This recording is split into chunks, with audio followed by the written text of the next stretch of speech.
Hi, my name is Andrea Pittmann. Welcome to the Pediatric Amplification Lab.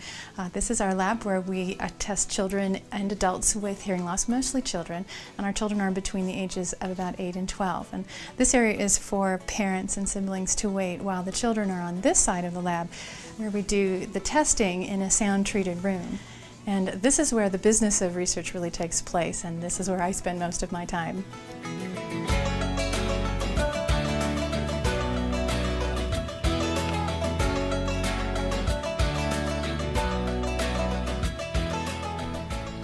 I think I have a real soft spot for children who cannot hear.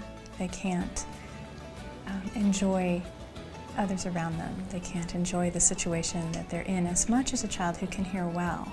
And I worry for children who aren't able to laugh along with their friends because they didn't hear the punchline of the joke. They've just struck me as my favorite kids. What do you do with your hearing aids when sounds get too loud? I take them out or just turn them off. In the Pediatric Amplification Lab, we study the behavior of children and how they interact with the behavior of hearing aids. And the goal is to find the right hearing aid features that allow children to do what children need to be able to do. Because it gets too noisy, I just turn them off. I understand. That's a lot of kids with hearing aids have to do that. So, and what we're trying to learn from this study is if there's a way that hearing aids can process the sound so it makes those loud sounds more comfortable, so the hearing aid will adjust to sound better for you. And that's what we'd like to learn. Does that sound like something you'd like to help us out with? Yeah. Fantastic. The first critical accomplishment is that they need to be able to understand speech, and they need to understand it as well as possible. And when a child can't perceive speech, it sort of robs them of the foundation for all of the other things that they need to be able to do. The second critical accomplishment is that children need to be able to detect and recognize the environmental sounds around them. If we hear a car horn honking, we wonder if they're honking at us. So it becomes critical for children if they can't hear environmental sounds, because then they may respond inappropriately, and in some cases it risks their safety. Now, the third critical accomplishment of childhood is that they need to be able to manage complex environments. We think about school as being a noisy place, I think most parents certainly, and professionals, but it's not just noisy, it's dynamic, and it has a lot of things going on at the same time. And the ideal amplification for them would be the one that helps them manage all of that input. And then the final accomplishment is that children need to be able to learn. Most children, by the time they're 8, when they just start really learning how to read and reading to learn, they know thousands and thousands of words. But it's not because they pick them up from reading, it's because they learn them by listening to others.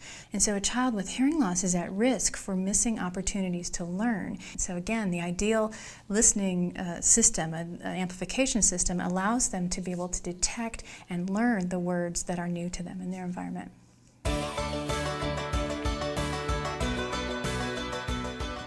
Arizona State University is in the southwest region of the United States. Most of the year it's beautiful here, so it may sound like an uninviting place being in the desert, but it's actually a very lovely place to live. So good to see you. Thank you for coming. Phoenix is a really good place to be for this kind of research because it's a large metropolitan area, so we have a good population to work with. If you'd like, you can go ahead and have a seat and make yourself comfortable, and we'll be in here. So you're going to hear a sound followed by a word, and I want you to tell me out loud if that word is a person, a food, or an animal. If you don't know, just say I don't know. And then at the same time, you're going to be filling out this pattern recognition where you're going to see shapes and you just circle what comes next. Okay. Animal. Food. I don't know. Amplitude compression has been around for quite a while. So when amplitude compression came along, it was a wonderful thing. So it is a little bit more of a variable type of amplification. So for softer sounds, the hearing aid applies more amplification, but for louder sounds, it applies less amplification because the hearing aid user doesn't need louder sounds any louder than they already are. Each of the stimulus files that we used contained 3 waveforms, and we put them together to create an auditory scene. And so what I'm showing is amplitude as a function of time. And these are the 3 waveforms. The most prominent waveform is the first one. It's the loudest, and that's the triggering stimuli which triggers the amplitude compression. And that's followed by a target. In this case, it's the word girl. And it's usually at a lower level. And then this third wave file is just this background, low-level background playground noise. In the non-overlapping condition, the trigger and the target are separated by about a half a second. Whereas in the overlapping condition, the trigger and the target are overlapping by about half of the target. So only a portion of the target is actually made available to the listener. So this is that portion where the amplitude compression speed is very important, because if it recovers quickly enough and clearly enough, then a little bit of information will be able and available to the user.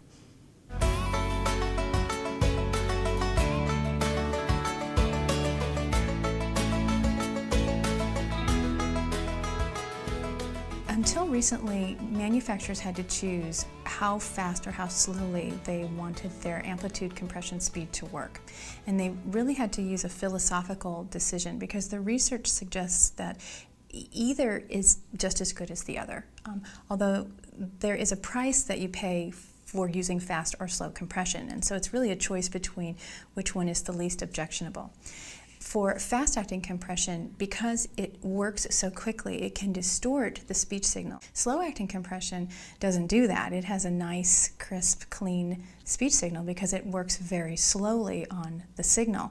But the problem with slow-acting compression is that it's kind of behind the times. It's slowly responding to changes in the level. So if the hearing aid receives a very loud input, it will very quickly reduce the gain for that signal, but when that loud sound is over and it's followed by a softer sound, it takes that hearing aid a while to get back up to the amplification that's necessary for that low-level sound. And even though it's on the order of about a half a second to maybe up to 2 seconds long, what the hearing aid user hears is that after a loud sound, there's a period where the hearing aids don't seem to be working. And so they will complain that hearing aids sort of drop out every time something loud happens. And so it's like the hearing aid kind of pumps in and out. Ideally, what we would like is a system that combines the best of slow-acting compression and the best of fast-acting compression. And that's what has been done in adaptive compression, particularly what Oticon has designed in their SpeechGuard E. And so in that system, the compression is activated very quickly for loud level sounds. That loud sound is being monitored constantly. When that loud sound is over, then and it's followed by a softer sound, the hearing aid responds very quickly and brings up the proper amount of amplification, but then it works on very slowly so that it doesn't distort the speech signal or raise the background noise. So it's really the ideal system. Let me do that one again. Oh, a doorbell. A doorbell, yeah. Okay, we need to calculate his amplification parameters. Can you show me his audiogram? Yes. What kind of hearing loss does he have? He has a moderate to moderately severe sensorineural hearing loss bilaterally. Okay, can you go ahead and read me his thresholds and start with the right ear? Yes. Right ear, 40, 50, 65. We were interested in doing this study of looking at the effects of the speed of amplitude compression in children and adults for a number of different reasons. Probably the primary reason was to determine if the speed of the amplitude compression affected a child's ability to manage their environment. And then the same would be true for adults with hearing loss as well.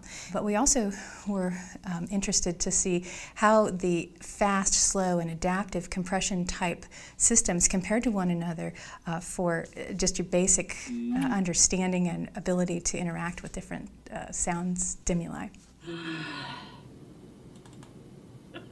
So we had to design very specific stimuli that included both speech and environmental sounds and background noise, and nothing like that had ever been done. And when we do that, we will recruit 4 groups of listeners: normal hearing adults and children, and hearing impaired adults and children. The normal hearing adults performance tells us what the maximum amount of performance is for our task. And that's what we use as a benchmark to compare all the performance of all the other groups to. So that's our ultimate there. So you're going to hear a sound followed by a word, and I'd like you to tell me if that word is a person, a food, or an animal. And then children with hearing loss are really our target group, and we just want to know if their poor performance, because it's almost always the case they do more poorly, we want to know if that's because they're kids, or if it's because they have hearing loss, or if it's because they're kids with hearing loss. So, and that's an addition or a multiplication of some kind, and by using those 4 groups, we can tease out those effects.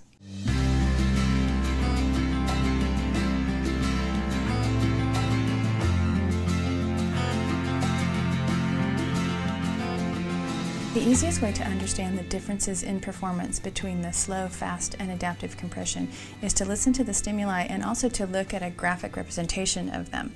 So what it shows is the combination of the 3 wave files together. So here is the bird call in this particular example, and it sounds like a chicken clucking.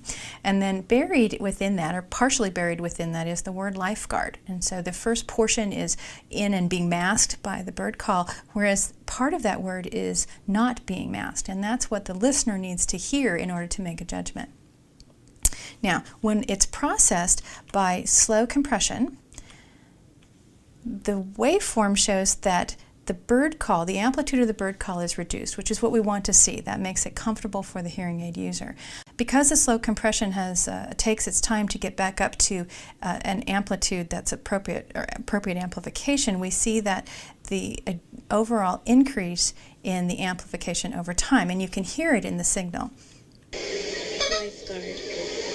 With fast compression, we see a similar effect on the bird call. It reduces the amplitude there to make it comfortable, but it also it gets back to its original amplification very quickly, so it's louder overall, but it's louder because it's amplifying some of that background noise, and that's what makes it a little bit more difficult to pull the word out of the noise.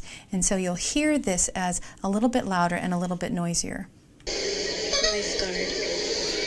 When it's processed with adaptive compression, you see similar effects. The amplitude of the bird call is reduced, but what you'll hear is a clearer signal for the portion that is not being masked by the environmental sound. And when you put all 3 of them together on the same graph, what you see is that there's very little differences here, but there is a bit more of a clear difference between the adaptive compression and the other 2, and those little differences actually make large differences in the performance.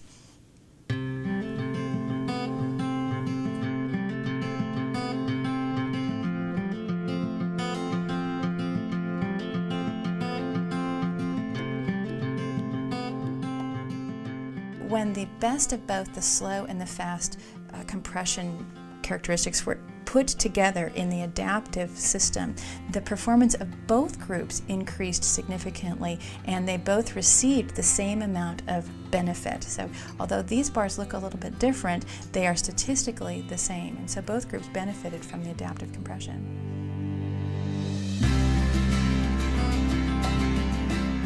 Our overall conclusions from this study was that the adaptive compression parameters have real potential to benefit children and adults who are in dynamic, active listening environments, particularly like those at school. Anyone who is in a more quiet and stable environment would still receive benefit from an adaptive compression system, simply because it would still be using the optimal parameters of both fast and slow compression. Hi Sam, thank you for participating and coming today. Thank you for having us. My ideal future is to see hearing aid manufacturers and designers to be able to really get down to the perspective of the child with hearing loss when they're designing features for children. And some companies like Oticon do that very nicely, and they get it, they understand kids. But there is this gap between what children with normal hearing kids can do and what the children with hearing loss can do. So my ultimate goal would be to close that gap and figure out how we can best get a clean, clear, amplified signal to children with hearing loss so that they don't miss as many opportunities to learn new words, learn about their environment, learn about the world, and communicate with their friends so that they can go through particularly those delicate teenage years and into adulthood a healthy and whole person, because those children will have hearing loss for the rest of their lives. Well, anyone interested in learning more about the details of the study can read the published article in the Journal of the American Academy of Audiology.